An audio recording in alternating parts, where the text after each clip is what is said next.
Welcome, everybody, back to the Basement Ballers podcast. This is episode 6 of our podcast series, season 1. You already know, I'm Kareem. Brahim.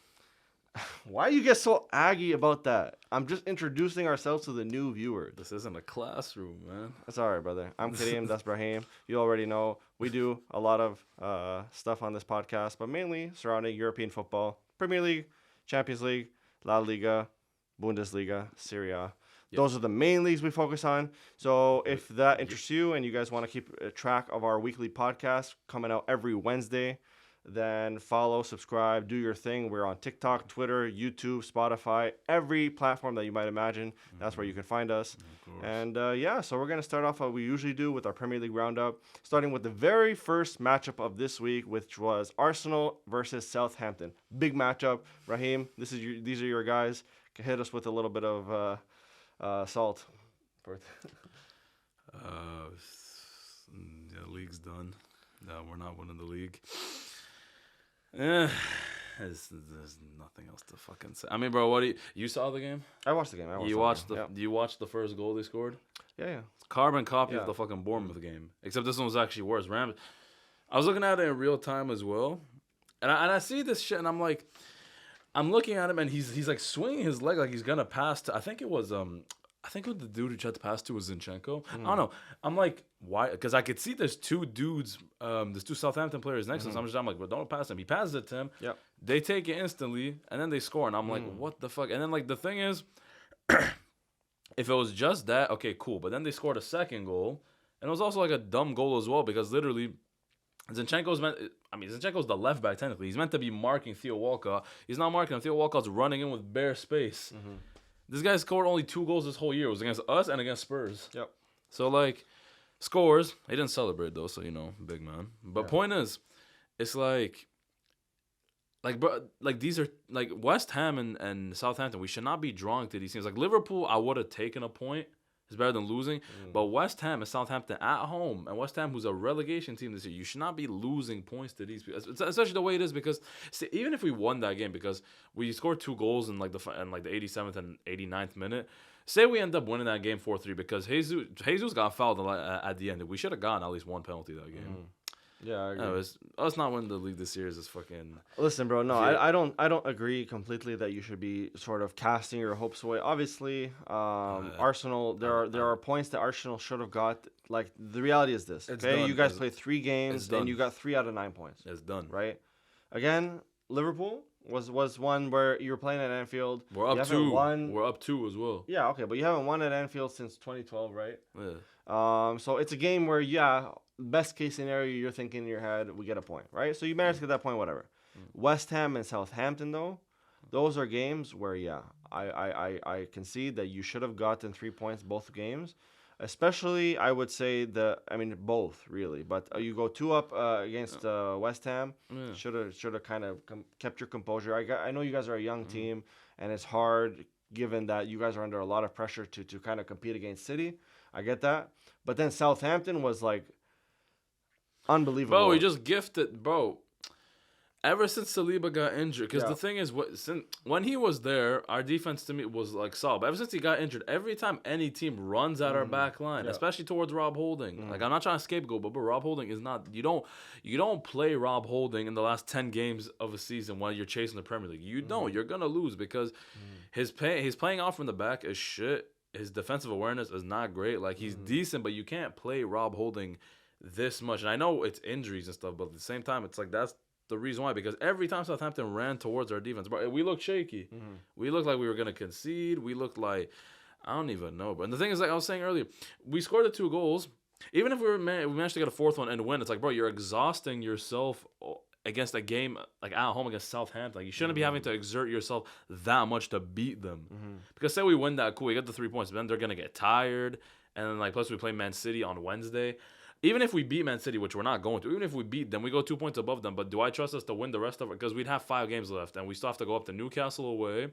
We have Chelsea, we have Forest, we have Wolves, and what's the 15 we got? I don't know, points. Like, the way we're playing now, if we beat Man City, I mean, like, the league's not completely dead, but it is, because we're not gonna beat Man City. Best case scenario, we get a point, but a point's not good enough. Because now they have 2 games in hand. They win their 2 games in hand. They go a point above us. I know, I feel So, that, brother. I like, feel that. it's- Listen, obviously, it's not looking great for you guys. I think that City game, it has become even more pivotal than ever for you to get that point. Now, obviously, your problems have been in the defense, right? Those are your main problems in the games that you've drawn, because you've, again, 2 of those 3 games you've gone up too in rather quick fashion. Yeah, and right? also Partey's having Partey has had Partey the last 2 games have been rough. his the last month, Partey's been shaky. I don't know, like the last like 3-4 games have been shaky, because the one against, for example, West Ham, he gives away the ball in the midfield, and they end up conceding a penalty because he's juggling the ball in the middle of the fucking midfield for some reason. And then yesterday, his defensive awareness is terrible. The amount of times he got ran past in the midfield, like, it was bad. Would you consider, as Arsenal fans, and obviously you other Arsenal fans can kind of chime in the comments and tell us what you think? Would you consider moving Partey right back, Ben White center back, and Jorginho in No. that CDM position? No. Would that be like something that could kind of like fill that gap until Saliba's back? Because you need physicality in the midfield. You can't. There's no way we're gonna survive on a midfield of Jorginho and Fabio Vieira. Yeah. Because Xhaka had an illness, that's why he couldn't play yesterday. I mean, Xhaka and Jorginho wouldn't be too bad, but still, like, I would prefer keeping Partey. Like, for me, what I would do is that maybe what I wouldn't mind is you put maybe Zinchenko there, On the right? because Or in the center well, position? right back, because Oh, you put Tierney there, you put Zinchenko, you put White, and you put Gabriel. Because the thing is that Tierney's a very good left back. You keep him, and plus he's a better defensive left back than Zinchenko. Zinchenko, you don't necessarily like. Yeah, he's left-footed, which is an issue if you're a right back. But the thing is like, we don't necessarily need Zinchenko to bomb forward and spam crosses and shit as a normal right back. We just need him to kind of like keep the shape and also drop in midfield, go back defense. Like what he does basically on the left, we need him to do on the right. Yeah, it might not be as pretty, but like honestly, put Ben White and get rid of Rob Holding. Yeah, I would do that. Yeah. Either that or you just get that. Well, I don't know, that one guy we bought. I forgot the Polish. I forgot how to pronounce his name. Jakob. His name's Jakob. Point is, that guy, we got him. He's a left-footed center back, but the thing is, Gabriel's a left-footed center back. So if you put him in place of Holding, you have 2 left-footed center backs. So it's not gonna work. Plus, he's new. You're not gonna put him in like now. Like you can't put him in like a title run in now. So we're stuck with Holding. That's the issue. And like, the thing is like, for me, Arsenal, like, yeah, them.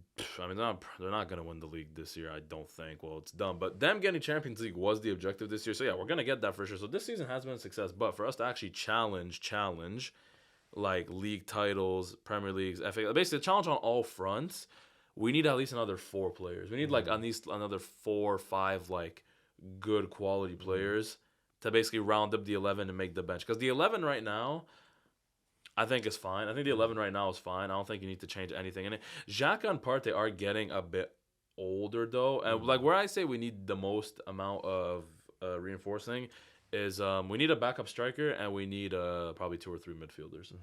Because you have Jorginho, Xhaka, Partey, cool. I'd get Cancelo and Rice, because you push Rice there. You could probably push him with Partey, and then Cancelo, Xhaka, Jorginho, like you have them all like competing on the bench for starting spots, stuff like that. And plus, it gives like, you could rotate, you can rest some dudes, whatever. So that way, when we get to this part of the season, we don't have to deal with this shit, because we lose. The issue with our squad is that it's kind of thin. You lose one player in an area, and then we're kind of fucked. Because say Partey was out for a significant amount of time, Jorginho can't replace him adequately. Xhaka, same thing. You can't replace him adequately. Our attack, it was because Nketiah did his thing, and plus we got Trossard in the winter. It survived without Jesus, but even then, like we need probably like 1 backup striker. So like for me, we need at least 2 or 3 midfielders and a backup striker, and I think we'll be fine. And maybe a backup center back. Like we're still missing at least 4 players. But yeah. Now, what do you think about the comment that Rio Ferdinand made about Manchester United and Arsenal's seasons, respectively? So he says that if Arsenal don't win the league, then Manchester United would have had a more successful season than they did. No, because if they were winning, let's say Man United finished 3rd, but it was like they finished 3rd and they won, let's say, the FA Cup and the Carabao Cup, or maybe the FA Cup and like a Europa League, and then they finished 3rd. Not only did they finish 3rd, but they finished 3rd like not that far behind us in Man City, because us and Man City, well, let's say hypothetically we finish on like 90 points each, somewhere around there. Man United finish on like I don't know, like between 70 and 75. They're 15 to 20 points behind us and Man City. And yeah, they finished third, but like you're behind by that much. And like yeah, you have like a trophy or two to so yeah, sure. But the thing is like for Arsenal, no, not a lot of people picked them to even be in the top four this year. So the fact not only we were ranking top four for sure, but we challenged for the Premier League. I think nah. I think it's more successful because the thing is winning a cup isn't necessarily the hardest thing, but keeping up the pace for 38 games throughout the season to win a Premier League, even if we don't win it, I think that's harder. So I think Arsenal fans will have more optimism than Man United fans going into next year because the way it would be like, okay, well, we got a few players, now we're good to challenge for pretty much everything. Man United, the thing is like we don't know when they'll be ready to challenge for the league. Fair enough. Okay, so now we wanted to move on to our second game, which was Fulham versus Leeds. This was a pretty uneventful game, given the fact that Leeds looked a little bit lost out there. They looked like their defense was really shaky. Fulham kind of had their way. They kind of pushed, pressed throughout the entire game. And yeah, the one goal that Leeds ended up scoring was an own goal for Fulham. So I think Fulham won that comfortably. They weren't really too nervous throughout the entire game. So that's pretty much what I would say. Leeds are 16th now. And let's see. Like Fulham are comfortably going to finish top half probably. Yeah, I would say so. They're going to finish. They can maybe even push. Let me check like real quick because maybe they could push for a Conference League spot. Or I don't know if they're too far off. Let me check. So let's see. Fulham right now are 9th. Conference League is 7th place. So that's a tough one. Yeah. I think it's tough because they're competing with Brighton, Liverpool, and Villa for now. Yeah, exactly. So like that is tough. But Fulham all in all have had a successful season because I picked them to be relegated earlier. Beginning of the year, I picked them to be relegated because like I said on last week's podcast, they're a yo-yo club. Every time they go up to the Premier League, they always get relegated straight back. But this result leaves Leeds because I was gonna like checking the relegation right now. Yeah, Leeds. They're 1 point off of are only a Everton. point off Everton for the drop, and then, well, basically looking at just relegation right now, I think Southampton, especially the fact they didn't get those 3 points against Arsenal, I think Southampton's done. I think they're relegated for sure. Yeah. I think Forest. I think for me it's gonna be Forest, and I don't know. It's tough because I thought Bournemouth at first, but Bournemouth have like a 6-point gap right now, so like Bournemouth probably are safe between Leeds, Everton. Leicester, I'm not sure. It's tough because Leicester did have a solid showing against Wolves, right? Yeah, that was huge for them. Which we're going to talk about in a bit. But, like, we don't know. Will that continue? Will it not, right? But that is the major question. That relegation battle obviously is really heating up now. But Leeds are in trouble, my friend. I'm picking Leeds, you know what? Because I know like a few weeks ago I picked Bournemouth as well. Bournemouth recently have picked up a few results. I'm going to pick Leeds because I think Everton, first of all, they have a... Correct me if I'm wrong. Let's see. Leeds' is coach right now. I think it's Javi. Let me check. Is it Javi Gracia? Let me see. I hate to see this because I hate to look this up. Because Everton have Sean Dyche, and Sean Dyche will not get them relegated. That's the thing. So like that's why I'm picking them to stay. And then between Leeds and Forest and Leicester, this is a tough one. I don't know.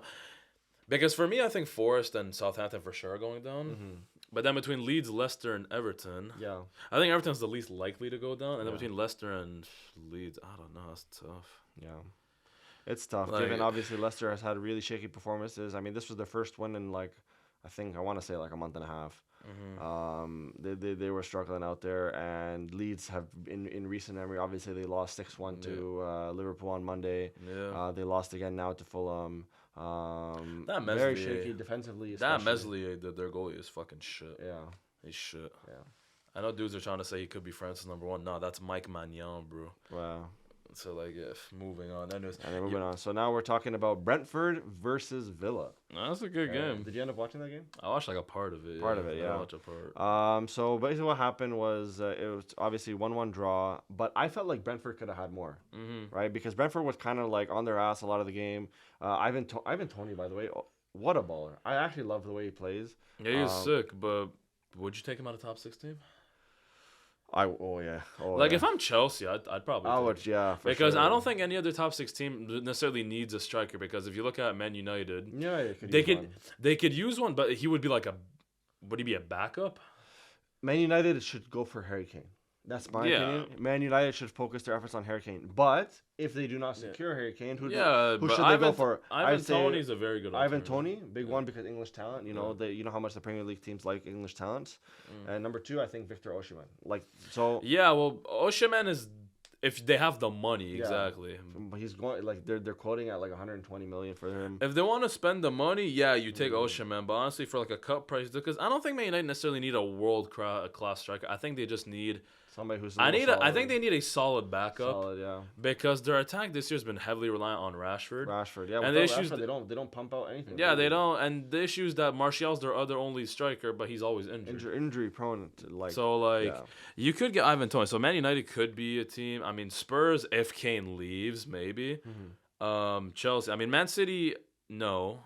They have Holland, they have Alvarez. Arsenal as well. We could I don't think Tony would want to be a backup striker. That's the No, thing. he But wouldn't. like He doesn't if deserve he's to down be. to be a backup striker, I would love him at Arsenal as a backup striker. I'd love to have him at Arsenal, but I don't think he would come as a backup striker. No. So I think the only team in the top 6 he could go to and like definitely start would probably be Chelsea. Yeah.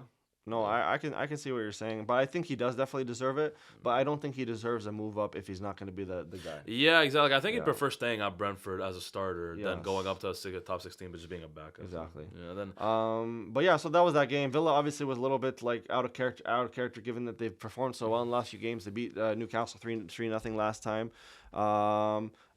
Ivan Toney had almost a sensational bicycle kick during that game. yeah, no, I saw that. Yeah. But overall, it was a pretty even game generally. But I do think that Brentford should have won that game. Moving on now to Crystal Palace for Everton. Yeah, I just skimmed through that. That was a shit Boring. game. Boring, 0-0. 0-0. Everton, that doesn't do shit for either team because Crystal Palace don't move anywhere closer to like really maybe potentially challenging for Conference League. And this doesn't do really shit for Everton because a point right now is not enough. They need to get these 3 points, especially against Crystal Palace, who like they've been good in recent weeks, but Crystal Palace are the teams that like you have to try and beat because like I think Everton still have to play. Everton still have like I think Man United they have to play. I don't know. Let me check real quick. Everton still have to play against. Yeah, Everton still have. Oh, yo, fuck me. Yeah, they still have Newcastle. They have Brighton. They have Man City. All 3 of those are L's. Yeah, that's tough. Then they have Bournemouth, Wolves, and Leicester. So those are like toss-ups. They could win those. Those are the ones they should try to win. Right? Yeah, but at this point doesn't really do shit for them. And then, well, like we touched upon earlier, yeah, Leicester did beat Wolves 2-1 as well. Wolves, I think, are probably. I know there was fear they could get relegated, but I think Wolves are safe. I think Wolves will be safe because they do have, like, I think a 6-point gap between them and relegation. Just to be. Check it. Yeah, so they're 14th, 34 points. Yes, they're 6 points above. Yes, I think Wolves are safe. But for Leicester, this is a huge win because that's 3 points for them. They're out of the relegation spots on goal difference with Everton. They're tied on points.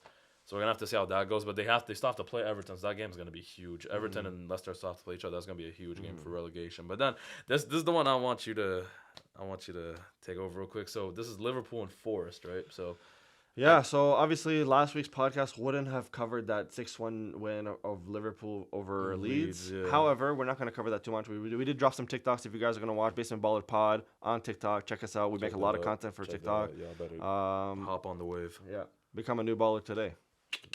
But we're not so. But 6-1, pretty dominant for Liverpool. They obviously go up 2. I think it was a 2-0 in the first half.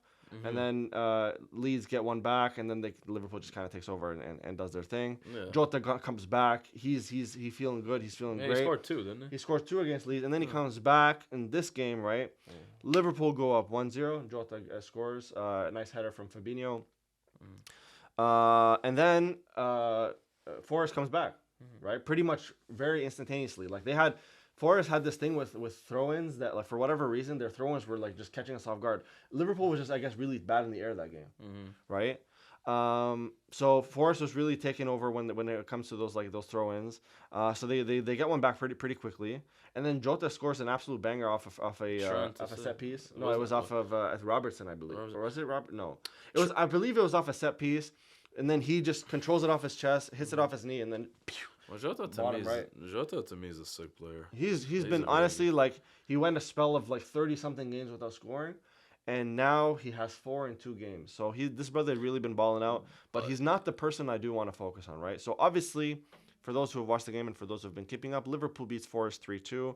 it was really back and forth until Liverpool finally gets that go-ahead goal from Mo Salah. To kind of take over, and then they just kind of stuck it out defensively. It's pretty strong, and then they ended up winning. However, our defense was not very good. Okay, Yeah, no, it's the reason why we were giving up goals the way that we have, because Konate and Virgil van Dijk were not playing very great. Right, that was our weakness. I would say our attack was slow and our attack was meshing, but our defenders. These are just our center backs, really. Our fullbacks were doing great, but our center backs were really just either not communicating very well. Even Alisson was making a couple of shaky passes, despite those both goals weren't really his fault. But I would say that those brothers really need a DM. Y'all need a DM. we need a DM, or they just maybe need better communication or whatever, because they weren't tracking their mans properly, right? I was gonna say this, but you watch Liverpool more than me, so you probably know. But whenever I watch Konate when he plays with Matip versus Van Dijk, I think Konate the way I see it, I feel like Konate plays better when he plays with Matip than with Van Dijk. I don't know why. This is something like I noticed. Maybe I'm wrong. Liverpool fans, y'all can correct me. I don't know. But for me, I feel like Konate and Van Dijk don't mesh well. Great. Well, it's only been their first full season this year. Now, obviously, the lack of a DM and midfield protection makes the defense more susceptible. So that's also a thing. So, like, maybe I could be wrong. But from what I see, Konate and Van Dijk, I feel like don't mesh well together. I don't know. Well, to be honest, Konate, this was a pretty not characteristic performance by him, because the last two games against Leeds and against Arsenal, he was pretty solid. Like, he was our best defender, right? So this game, it was a bit uncharacteristic, you could say. And all three games he was playing with Van Dijk. But I don't know, you could say that, but also like you could say he's been solid. But like, okay, 2 goals conceded against Arsenal, a goal against Leeds, and then 2 goals against. And the goal against Leeds was his fault. Exactly. Right? So that's 5 goals conceded in 3 games. That's not. So our defenders, our center backs, more so than our fullbacks, of course, have been shaky this season, right? So maybe either it's just we call it an off season or whatever. But what Liverpool fans, I think, are looking for is a better backup center back. For games in which we don't want to keep Konate in there, or games we want to switch Van Dijk out. Joe Gomez and Matip aren't gonna cut it No, anymore. they're not. I think those guys are like, I love Matip, and I really respected what he did for Liverpool and everything. But I think that we need another backup center back, right?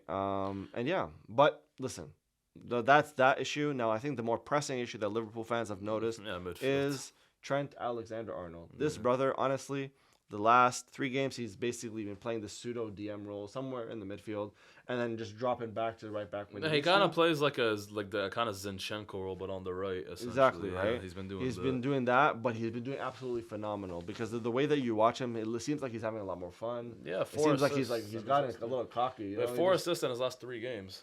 That's all it is. Yeah, brother's been doing his thing. He had in the game against Forest, he had an assist of a set piece for Salah's goal, of course. And he's just been looking a lot more free, a lot more confident in the way that he plays. I really rate it. I still think that we need midfielders. It doesn't dissolve that issue. However, it's big confidence builder for Liverpool fans, for Liverpool in general, and I want them to continue it. Yeah, but that's pretty much that game. Moving on to some of the games that happened today. Again, we are filming on Sunday, April 23rd, and if you guys been watching the games this morning, if you're on the West, I would just okay. The Spurs Newcastle game was a bit early in the morning, so I didn't get to watch the whole thing. It was at 9 a.m. But like. Yeah, 9 a.m. That's a bit early for me. Still, that's early. Just finished school, man. Yeah. So like, I'm trying to sleep in, get some sleep. Now I wake up at like 9:30, and I go to check the scores. I'm like, okay, is there games? And I saw it's the 30th minute, or like it was like the 32nd minute, and I see it's 5-0 Newcastle. Yeah. And now I'm like, what the fuck? I was like, nah. I woke up and I see 5-0, and I'm like, what the fuck? And then, I don't like fucking because here's the thing. Okay. It's because what I know instantly, the first thing I know is because I see that's 5-0. I turn on the game. The first thing I notice is that they're playing a back 4, which is something they haven't done in since Conte. Well, I know he's been sacked for like a month now, but like they haven't played with a back 4 since before he came to the club. So that's at least a year and a half ago. So like they they basically change the defensive shape against a Newcastle team that's in form, despite them losing 3-0 to Villa. Yeah, but they've been pretty in form recently. Plus they're playing at home. Plus they're pushing for Champions League. So they decided to change the whole defensive system. Then they got fucked, bro. They got conceded. I think they scored in the 2nd minute, the 6th minute, the 9th minute, and then like the 19th. Basically, it was 5-0 after 22 minutes. Yep. Exactly. Yeah, it was So first goal happens at the first minute, Yeah. like you said. And then by the 20th minute, the Newcastle's up 5-0. Obviously, by 3-0, you're kind of, even though it was so early in the game, by 3-0, You're kind of fucked. like, all right, You're fucked. Spurs, You're dead. You're dead. right? Especially when your team, like the reason why your team is conceding is because of just shaky defense.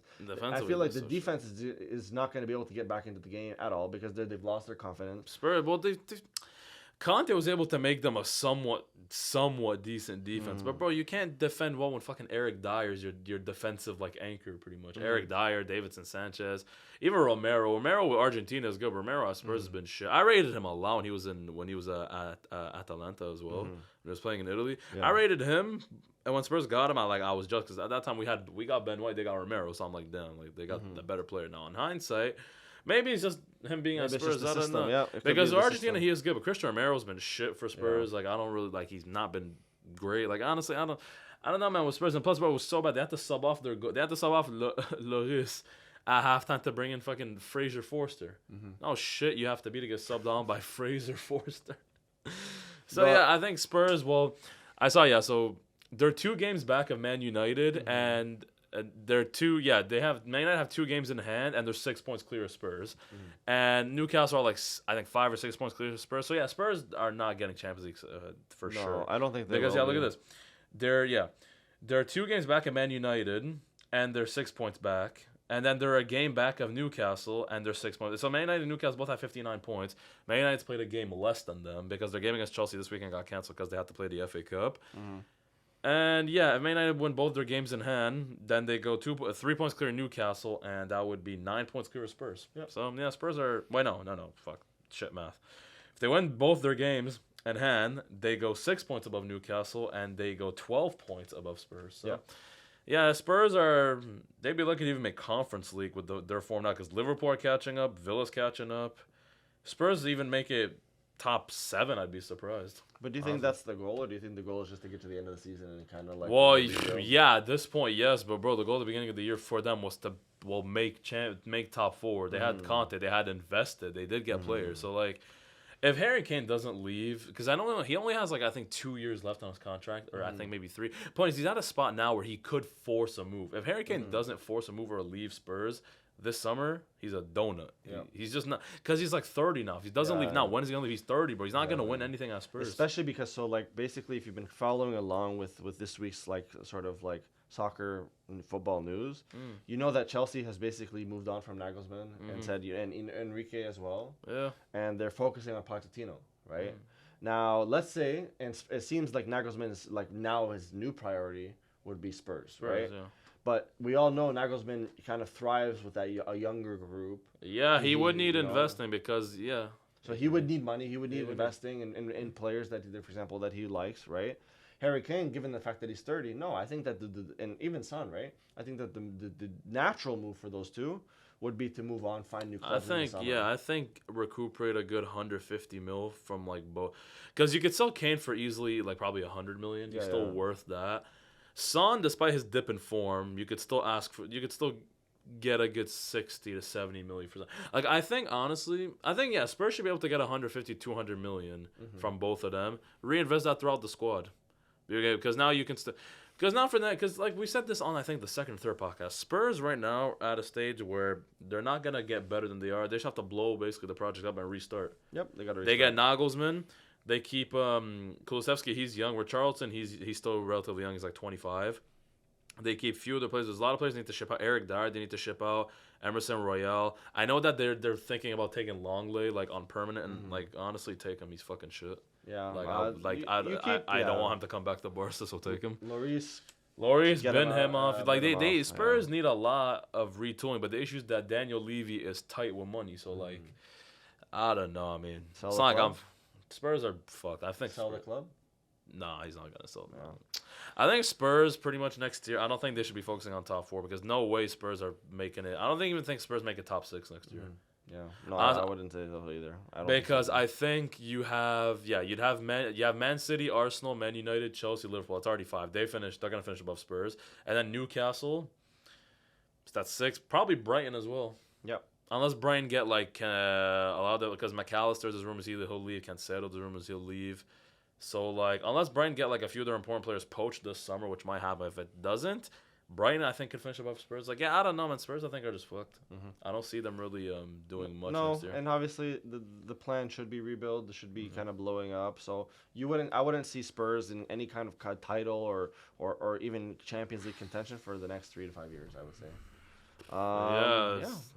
So then, real quick, like I mentioned earlier, West Ham got a huge one at Bournemouth, 4-0. That pretty much guarantees them.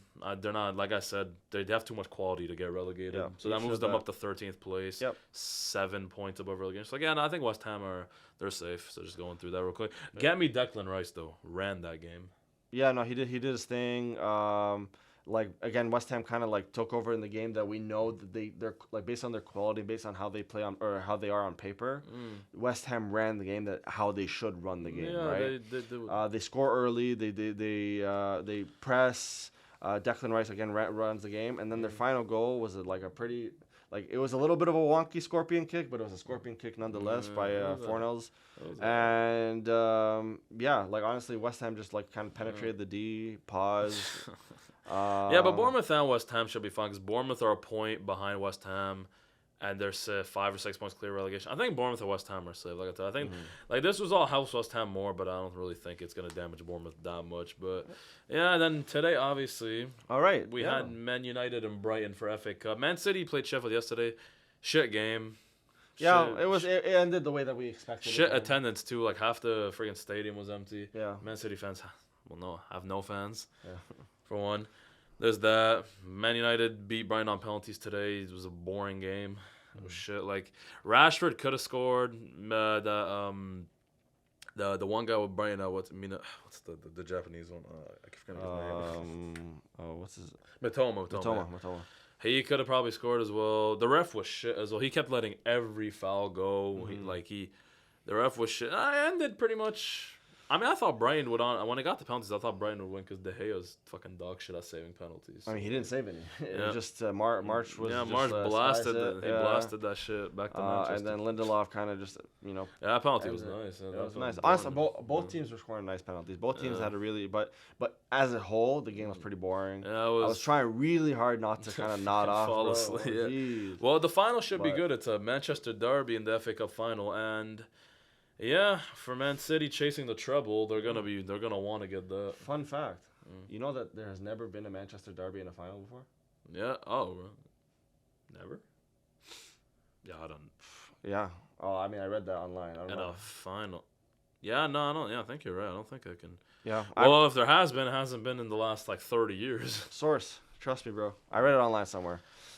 Yeah, no, because y'all can fact check me on that. It's gonna be a good game though. Manchester derby. It's Man City is probably gonna wipe the floor with Manchester United. Oh, it's not. I won't say wipe the floor, but I think they will. They are winning. United are just. No. Man City will win that. But I'll go like early score prediction. I know the game's in like a month or not. But like early score prediction, I'll go like probably 3-1 Man City. Like something like that. I don't think it's gonna be like they're not gonna dust them, but they'll win comprehensively. If United has a full team, which they won't because Martinez is out for the rest of the season. Oh, and Varane too. Varane's out for the rest of the season, eh? Yeah, I think. I don't think they're gonna, because they're pretty much guaranteed to make top 4. So I don't really think they're gonna risk bringing. Because that's their weak thing. This is the trouble with that game, right? Yeah. From a Man United fan's perspective, Harry Maguire is you have basically most of your attack runs through Rashford, right? But let's say that you have a cohesive attack and things are running. There's nothing that can save that defense from being absolutely like penetrated by Haaland and Man City's attack because they have like one of the best attacks in the league. Like in Pause. Yeah. You said penetrate, my fault. Pause. You can't take my line, bro. Oh. Anyway, so they Man City is definitely gonna be able to penetrate that D. Pause. To like an extensive level, and then I don't think Man United's gonna have the I don't think tools. But that's what I'm saying. That, but right? I don't think they'll get wiped with the floor. Ten Hag. Well, granted, they have been wiped by a few teams this year, so I don't think that. I don't think Man United players will allow themselves to get wiped in a final, though. Like in the league, okay, but like in a final against Man City, imagine they lose that. I hope, man. I hope. Listen, I mean, don't get me wrong. I want it to be competitive. Don't get me wrong. No, don't get me wrong. If Man United get wiped, I'd love it. I'd enjoy it. Like I would find that shit fucking hilarious. But like, I don't see it happening. But would you sleep peacefully that night? I would sleep peacefully probably the whole year. All right, guys. So that kind of wraps up our Premier League FA Cup talk. Now you guys already know what time it is. It is time Champions for League. Champions League roundup. Starting off with my brother Brahim over here. Yeah, the We're Chelsea. gonna talk about the Madrid. Chelsea-Madrid game. What do you think of that? I thought Chelsea game plan for it well. I think Lampard's a fucking dumbass though. The guy, because look at his lineup. This guy puts Kai Havertz and freaking Kai Havertz, who's not a traditional striker, as a striker, and then he puts Conor Gallagher as like a number 10 Yeah. or some shit. Like he played like this. He played like this. What, like this 4-5? Like what was it? What formation was it? It was like a 4-4-1-1 formation. He had like a back four, I think, 4 midfielders, and then he had Conor Gallagher sitting behind Havertz and Havertz striking. Like I'm like. Because the game itself, Chelsea played well. For like large parts of the game, Chelsea did play well, but they just can't finish. They can't finish. Yeah. They have no finishers. That's the thing. Like they can't finish shit. And like this brings me on to the point that I've mentioned before. The thing is with Madrid, and because now they're gonna play Man City in the semis. The way I see is that Madrid, I don't see them win. Like, because I know I said this last year, and Madrid somehow won the Champions League, but I don't see Madrid winning it this year. Because first of all, Man City should have beaten them last year, and they didn't because they bottled it like last second. But this year, Man City have Haaland.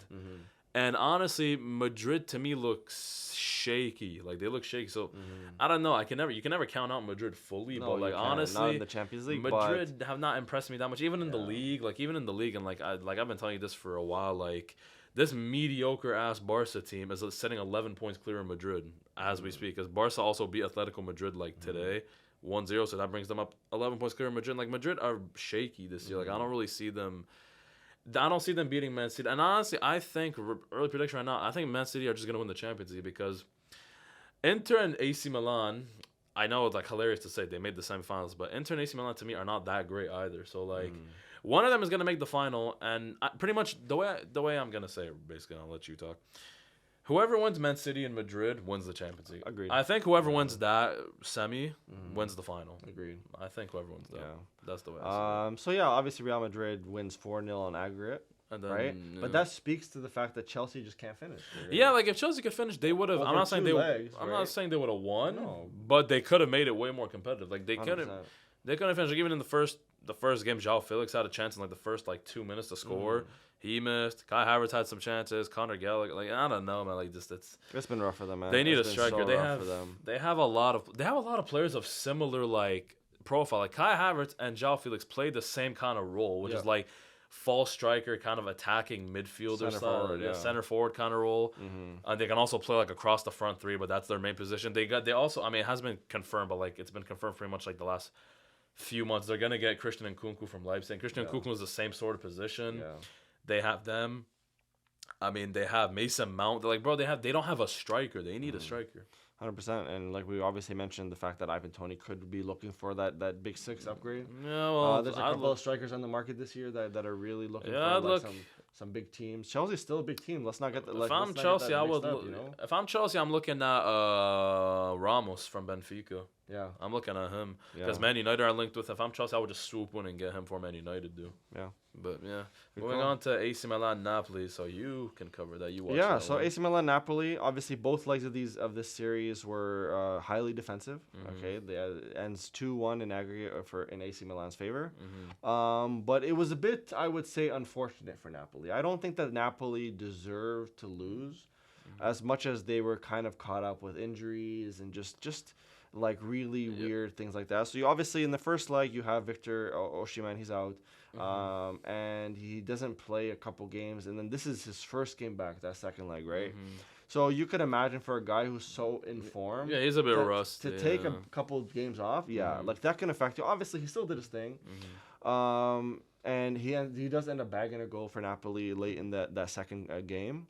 But in the first half, you have two injuries, basically one after the other. Politano, who was playing on the right, who was really driving their attack when Vicha wasn't playing his best game, I would say. So he goes down, and then you have Rui, their left back, who goes down similarly. I think I'm pretty sure if I remember, it was his hamstring or something. That's one of those. That like right after he goes down, and this is the first half. So basically, you're being forced to make two substitutions, right? Yeah. When you don't necessarily want to. Yeah. And your morale is a little down, right? And then what happens? Leao basically makes the run of his life, Nasty. right?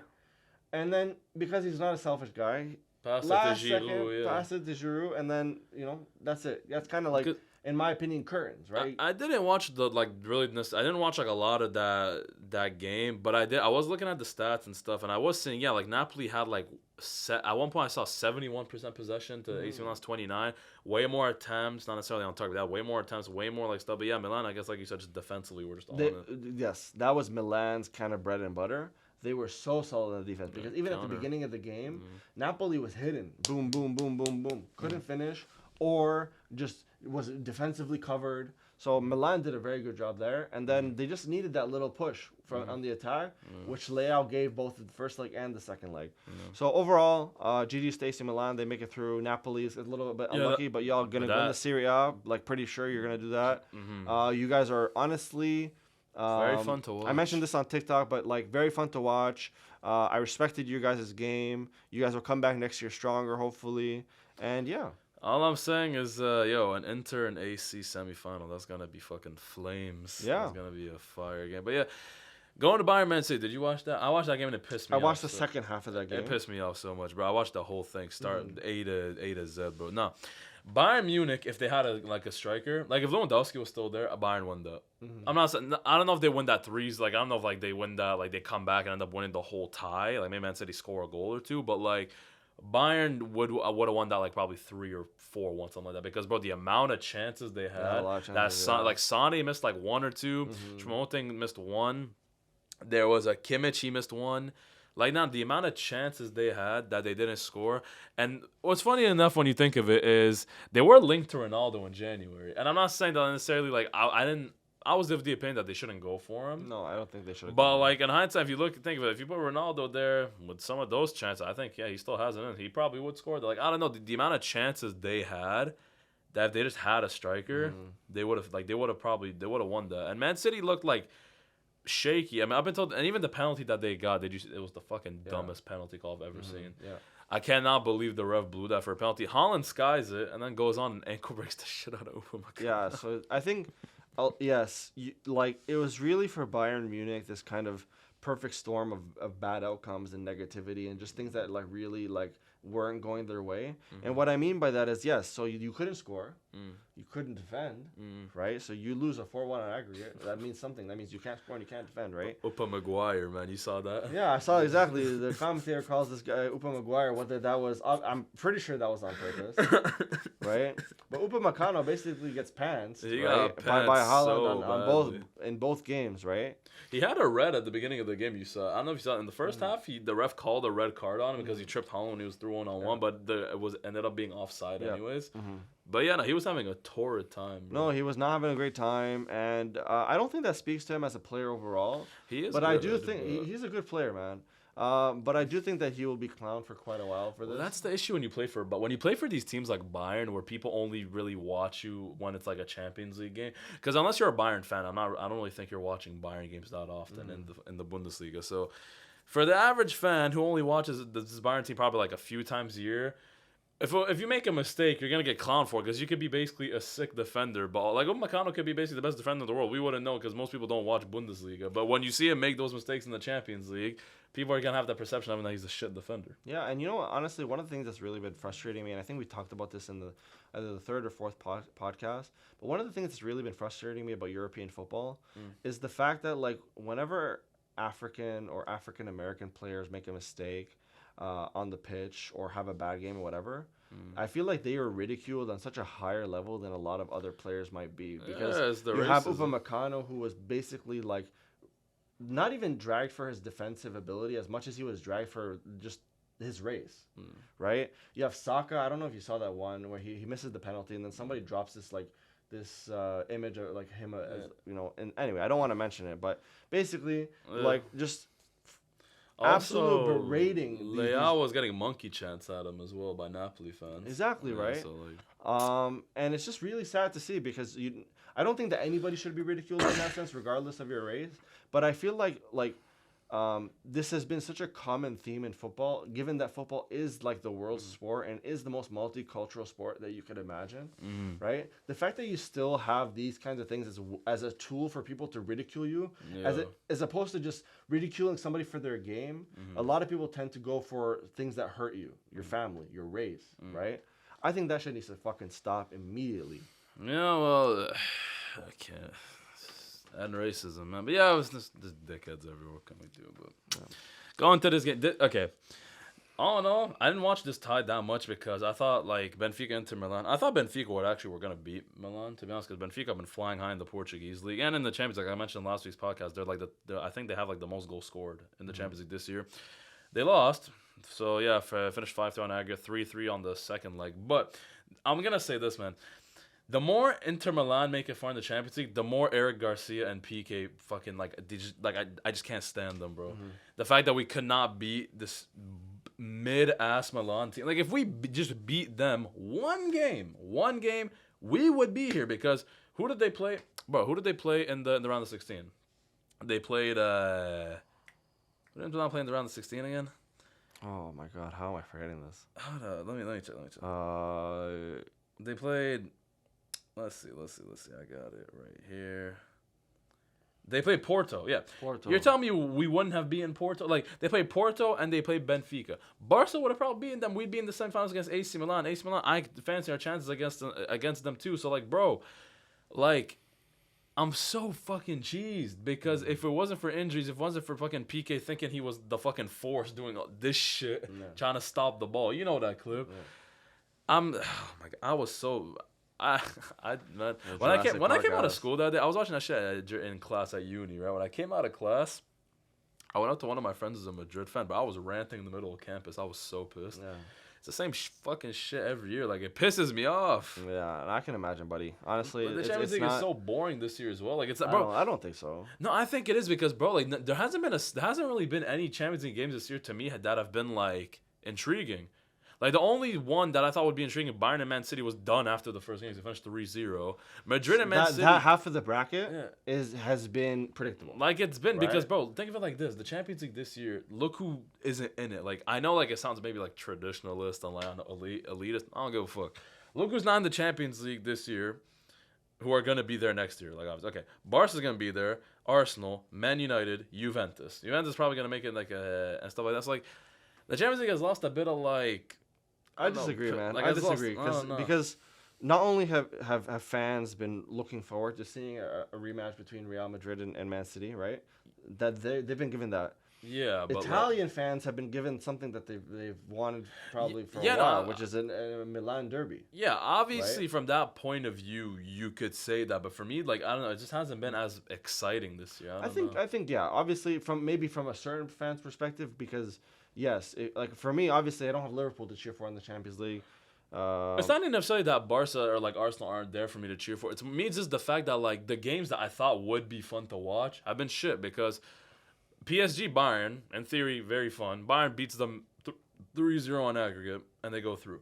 And then Man City Bayern should be good, and then finishes 4-1 and like 3-0 after the first game. So like, there hasn't really been like a good tie. The only like tie that was like somewhat good was Chelsea Madrid was like meh. It was decent. You had AC and Napoli was decent, and then probably what AC Milan versus Spurs because that ended like I think 1-0, 2-1 total on aggregate. So like they were like tight. They were kind of boring games because they were very defensive. But like still, like there hasn't really been that many intriguing games this year in the Champions League. But having said that, like so on the Real and Man City side of the bracket, I think both those games were really predictable and they kind of ended up how we expected them. But I don't know about y'all, but I did not have Milan, AC Milan going through, and I did not have Inter Milan going through. I thought Benfica was going to win, and I thought the Napoli was going to win. I didn't even have Inter Milan going past the group stage, man. I thought Barca and Bayern were going to make it. But well, that sucks to suck. But anyway, moving on to our basically final segment of this podcast. Yeah, just moving on to Europa League real quick. Man United lost, battered, humbled, embarrassed, humiliated, shat on, fucking pantsed. Harry Maguire, shit. De Gea, shit. Man United, shit. Continue. So on Thursday there was Europa League, and Taking us there so were a far. couple of matchups, but the one that we Beautiful. wanted to cover So today beautiful. was Manchester United versus Sevilla. Beautiful. Why did we want to cover this? Because as Brahim mentioned, Manchester United is shit, garbage, trash, never play. Yo, La Liga, the quote unquote, inferior league, shit league, whatever, and that, Premier League so much better. The third place team in the Premier League lost to the 13th. Sevilla are dog shit this year. They're they're very 13th in the bad, they're 13th in the league right now. They're not good. Like Sevilla are not good this year. They They dog walked They them. dog 5-2. And I don't give a shit if you guys say, oh well, there was injuries, bro. Even if you have injuries, you're Man United and you're third best team in the best league in the world. You should not be losing to the 13th place team in a shittier league, quote unquote. So no excuse. You guys are shit. And the thing is that you could imagine this, right?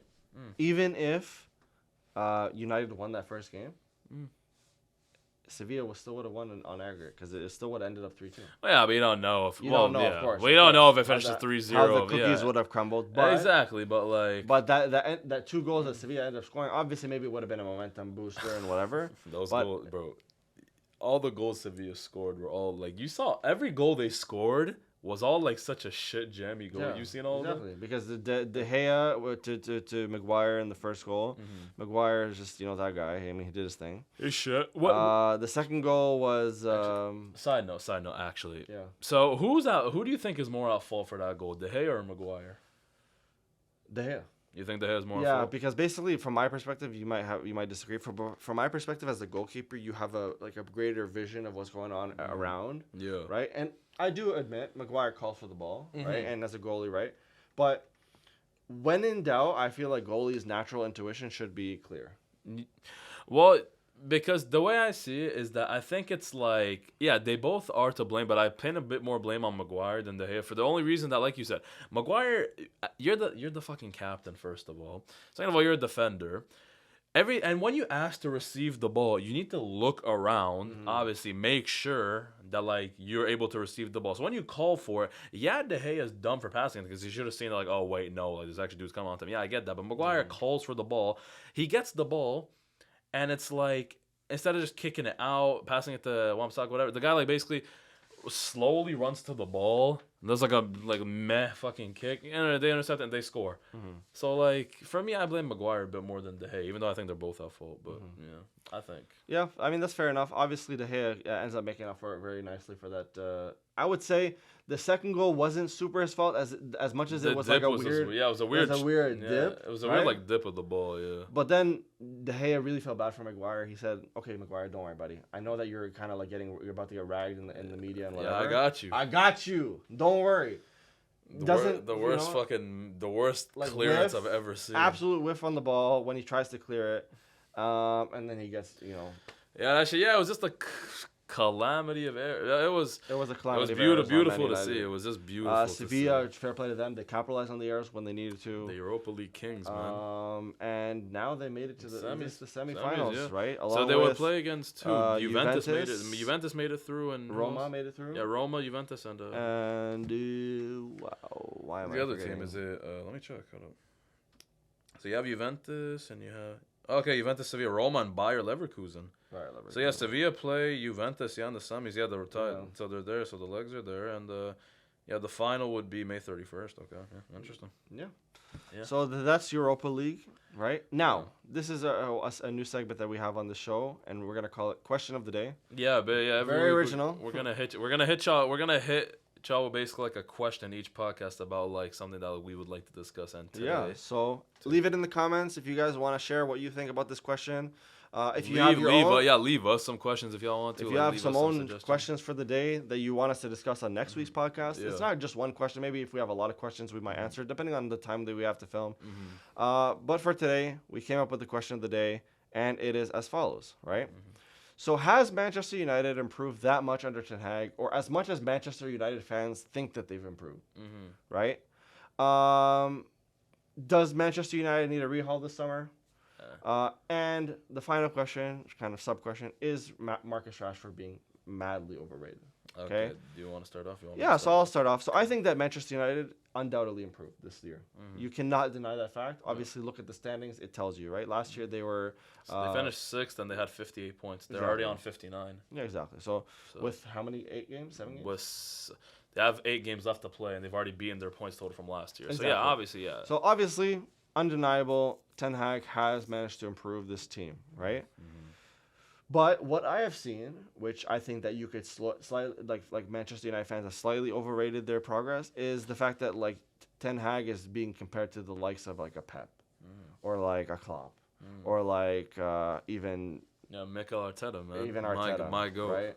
Which even Arteta is like I don't put him in the same bracket as a Pep or a Klopp, right? Yeah. because he's still like Like he hasn't won anything really. yeah, he's still a pretty yeah. relatively young coach and like everything, right?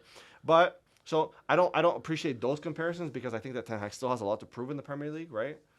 But it's undoubtedly that he has improved Man United. Now, but my final thoughts are yes, his improvement has been overrated in my opinion.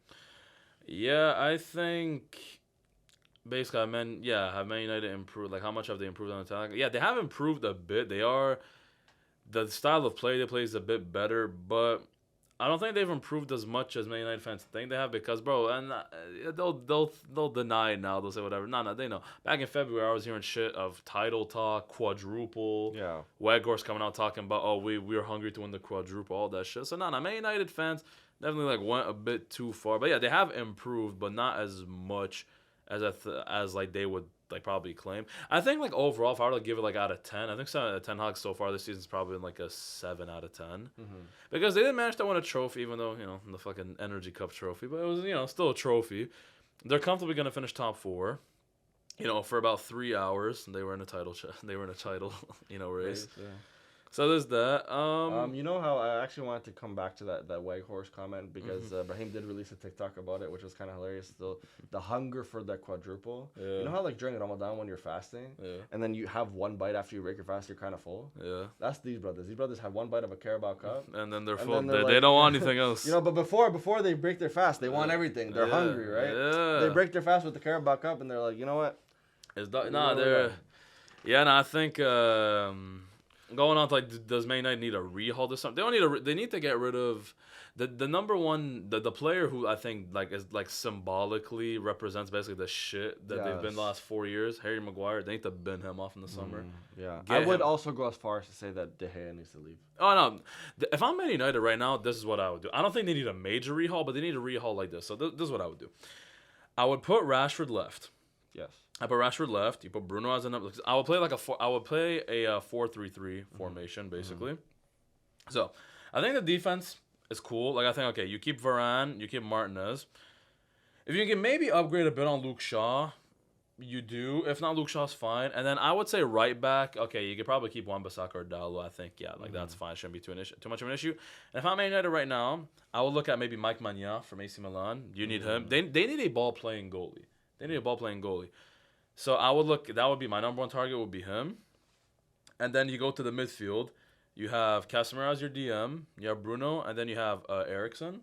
Then you have Rashford left. You got another striker, and then you put Anthony Wright. So they need a striker and they need a goalie. But on the bench, they need you keep Sabitzer. You can keep Fred. Okay. You keep Sancho, but they would need a backup striker, and they need probably one backup center back, and I would argue too. They need 1 or 2 backup center backs because Lindelof you can keep, but then you get like probably another 1 or 2 backup center backs. One to replace Maguire, and then another one Varane. Exactly. So yeah, you would need basically if the rehaul they would need 2 center backs. They need a goalie. They would need 2 strikers, a starter, and probably like maybe a backup. So that's already 5 players right there. And then I get probably like 1 midfielder in. You know some players that might love to come to United? Like Vardiol, right? I think he's overrated, Tomori, right? Tomori, yeah, probably, yeah. I look at him, like, for me, honestly, because if Tomori come to play as a backup, I don't think so. So, no. like...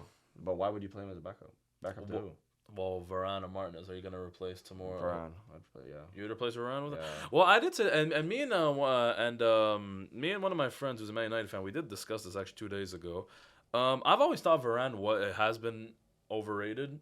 Like since his Madrid. Not his Real Madrid days, no. No, But yeah, no. As a United No, player? in his Madrid days, yes. No, I no. think so. Because every time I watched him play without Ramos, he was shit. And the thing is with Varane is that he's not technically a good like football player. He's a good center back, but technically, I don't think like he's that great. Like in terms of passing, in terms of movement, whatever.